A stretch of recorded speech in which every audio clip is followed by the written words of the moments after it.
এই ছেলের হাতের তালুতে একটি মাকড়সা ধরে রেখেছে, কিন্তু পরিবারের অন্য সদস্যরা ভয়ে তাকিয়ে আছে তার দিকে।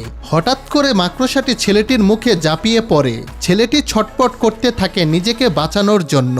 তখনই তার মা চিৎকার করে উঠেন। বাবা ছুটে এসে ছেলেটির মুখ থেকে মাকড়সাটি সরানোর চেষ্টা করেন, কিন্তু ঠিক তখনই মাকড়সা থেকে একটি বিদ্যুতের ঝালকানি বের হয়। তার বাবা বিদ্যুতের শক খেয়ে ছিটকে পড়ে যান মাটিতে।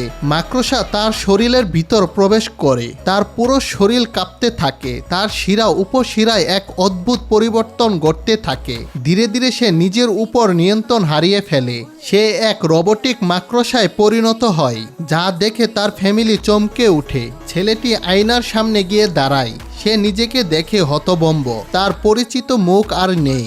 এখন সে এক বিশাল মাকড়সার মতো শক্তিধর। ঠিক তখনই শরীরে নতুন শক্তি অনুভব করে সে এক লাফে সে ছাদ ভেঙে আকাশের দিকে ছুটে যায়। নিচে থাকা তার মা, বাবা, ভাই বোন হতবাক হয়ে তাকিয়ে থাকে। সে এত উচ্চতায় উঠে যায় যে পুরো পৃথিবী তার সামনে ছোট মনে হয়। বন্ধুরা, যদি ভিডিওটি ভালো লেগে থাকে তাহলে অবশ্যই আমাদের চ্যানেলটি সাবস্ক্রাইব করে পাশে থাকবে।